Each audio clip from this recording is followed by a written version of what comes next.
Hey everyone, there was a time in my life when a radio station car contest taught me a lot about business decisions and what it means to be on both sides of it. So if you're curious about why we should all be caring about business decisions and when they come home to roost and impact our career, then join me for today's video. I'll see you on the inside.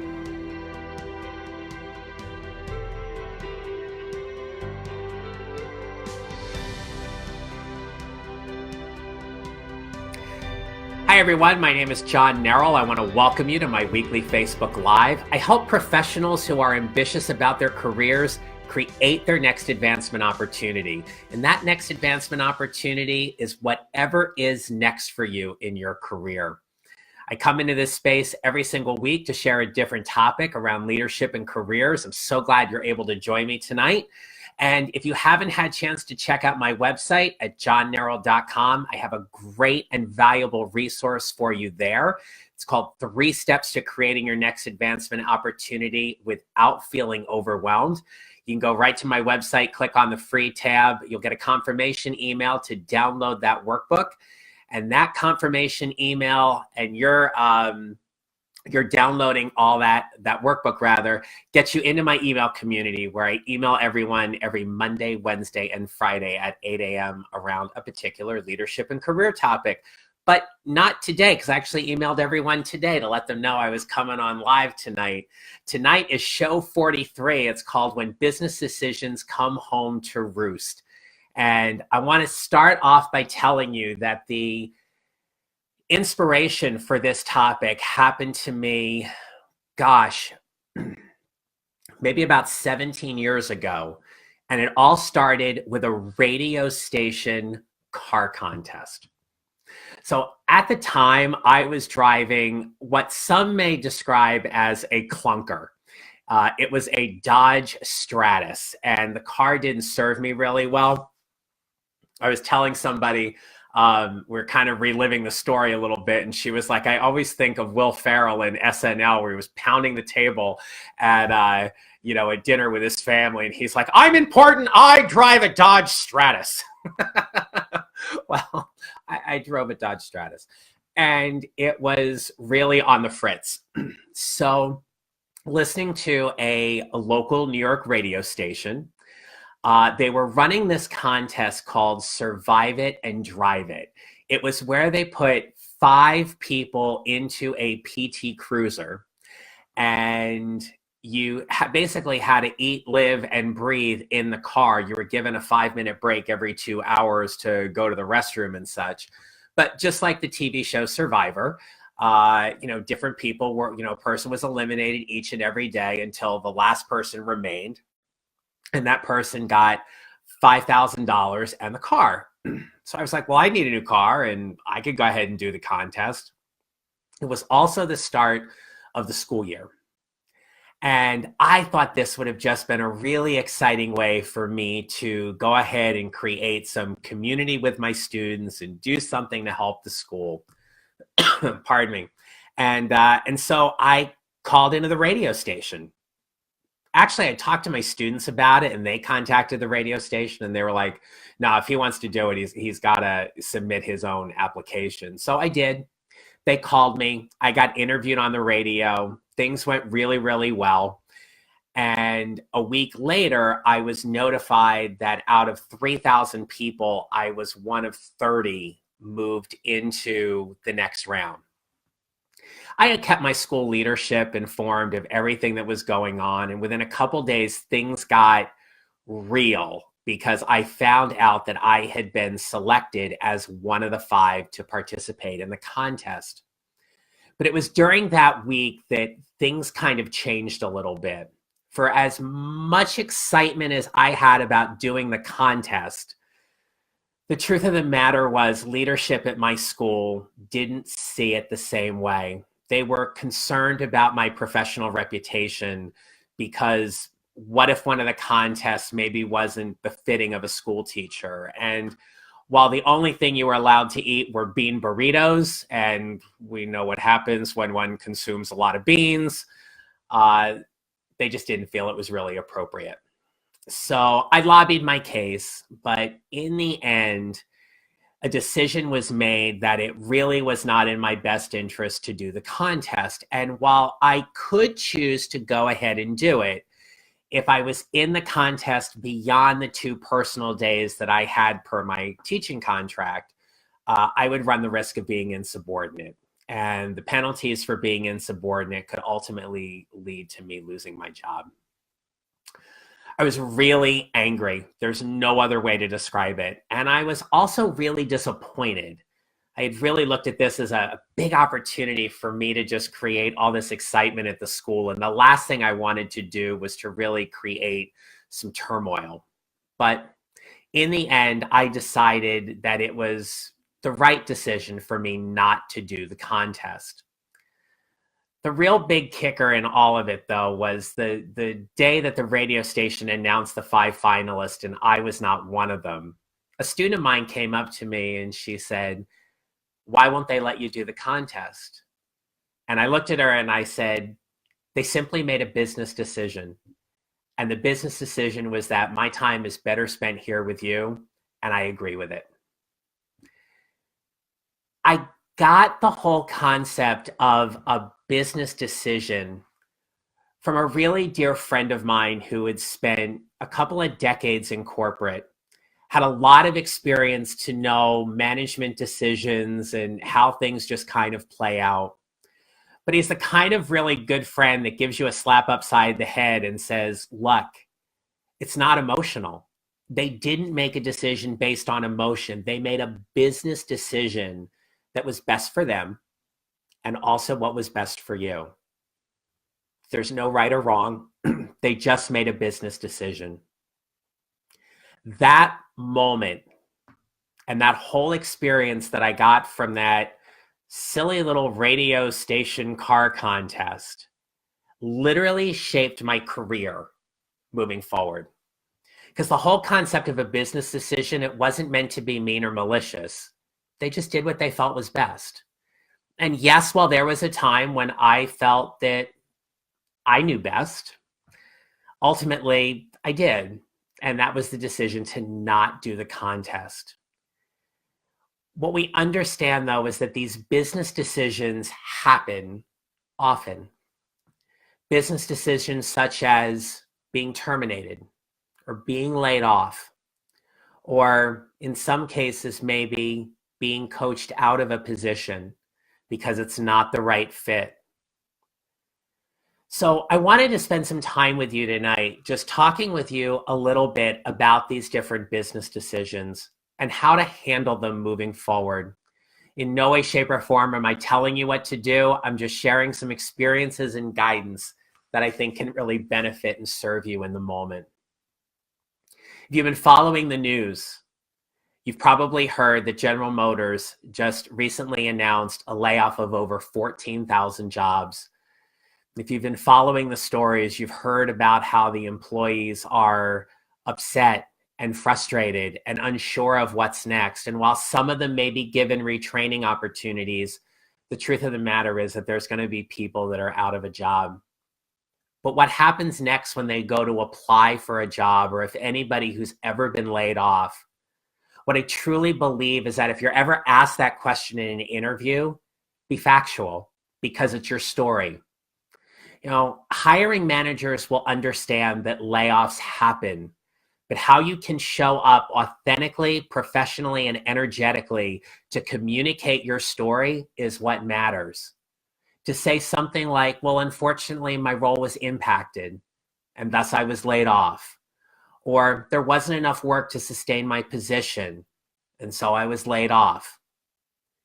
If it's a performance issue, where maybe it has led to a termination, the key thing here is to just be simply self-aware. Understand what skills were lacking and how you've gone about developing those skills moving forward. Maybe an answer in an interview question to say something simply like, "I left my last position because my skills didn't match up because it wasn't a great fit. It wasn't a great fit based on the work I was doing, or the commute was too long, or whatever the reason may be." Keep it simple, but keep it from a perspective of you being self-aware about what the issues were and how you've been able to address them moving forward. How you've been able to take that moment and turn it into a success could be a pivotal answer in your interview if you decide to share that. Keep in mind what I just said. If you decide to share that, interviews take many shapes and sizes. But the one thing I have learned about in all the times I've interviewed for positions and in all the times I have interviewed dozens and dozens, if not hundreds of candidates throughout my career is this: never lie. If you lie, you get caught. If you get caught, you don't get hired. It's not good for your reputation. So be authentic. Tell the story, but never lie. I also wanted to share with you something tonight about if you're in a leadership role, how do you as a leader then get to show up and communicate to someone that they're being laid off or they're being terminated, or maybe they're being coached out? I've done this numerous times in my career where I've coached people out of positions simply because it wasn't a great fit for them or there was a performance issue. Coaching out simply means that you make them aware of their situation. You don't necessarily say they're getting fired. You don't necessarily say they're staying on indefinitely, but you've communicated that there's been a performance concern. And you start asking them questions about their fit and their overall happiness and what's next. And maybe, and I've done this, I've given people a heads up that the clock isn't ticking, but it might. And it might be in their best interest that maybe they start exploring some other opportunities. I've helped people with interview prep, and I've reviewed people's resumes in the whole process of them being coached out. But it allows them to have a little grace on the way out. They get to leave on their own terms. They get to leave under their own conditions, because we know that finding a job when you already have one is also a little bit easier. So if you're in a leadership role and you're faced with laying off people on your team or your organization, or you're looking at a termination or even coaching out, here's the one thing I want to share with you about how you can show up as your best. Treat them the way you would want to be treated if the roles were reversed. I know it may sound a little simple, but every single time I've had to do that in my career, I have always come from a place that if the roles were reversed, I'd want the same thing being done to me. Feedback conversations, being coached out, being let go from an organization, going through a layoff, whatever it is, think about how you'd want to be treated in that moment. Think about how that particular event aligns with your core values. And then think about how you show up, how you're able to show up to best serve them in the moment, as well as to best serve your organization. Now, whenever one of these business decisions happen, when people get terminated or laid off, or they're coached out of a position, it's often said that there are 5 stages that are very, very similar to grief that people go through. The first stage is all about denial. It's not happening to me. You must be thinking of somebody else. No, it's not it. Not at all. What else can I do comes later. After you get through the denial, the next stage is being depressed, where you simply feel you can't win in that situation. You're down, you're distraught, and you're just trying to deal with what the reality is, that there's a career change coming and maybe you were not ready for it. The next stage is anger. We've seen people get really angry and frustrated over the whole process. How could they do that to me? How could they treat me this way after serving in an organization for so many years? I don't deserve this. It then moves to bargaining. Bargaining where you think, well, is there something I can do? Can you move me to a different place of the organization? You know, do you want me to take a pay cut? Whatever that might be. But we know that when those decisions are made, they're usually final. And after time comes acceptance. And acceptance, and also I'll add in here gratitude for the time that you had, the things that you've learned, and the opportunities that go moving forward. When I work with my one-on-one clients, we talk about their whole employment history. What they've learned, what they've done well, what they've struggled with, what their challenges have been. And when I work with people who are in between jobs or people who are fearful that they may lose their job, it's really important to acknowledge the situation that's in front of them before we even start talking about the action steps that they want to take as they move forward. You can't, it's just been my experience that you can't move forward unless we go through all of those particular stages in trying to find that next advancement opportunity. So whatever business decision you're facing, or you faced, or maybe face in the future, today's show is all about understanding that business decisions are just that. There's not a whole lot of emotion behind it. There's a reason behind the business decision. It might be about money. It might be about workflow. It might be about process, or maybe it's something else. But it's a business decision. And when those business decisions come home, they hit us really, really hard sometimes. So we sit with them and we figure out what they all mean. And when we're ready, and we're ready to move forward, I'm willing to bet you're a whole lot better on the back end for it. I know I am from the situations that I've had, whether it be that car contest or it's been the times where I've been coached out and the times when I got let go. I wouldn't be sitting here with you today if it wasn't for all of those experiences. And for all those experiences, I'm really grateful. So as we wrap up tonight, I want you again just to remember that business decisions will always happen. But how we get to show up in those moments and what we get to learn from them are big deals.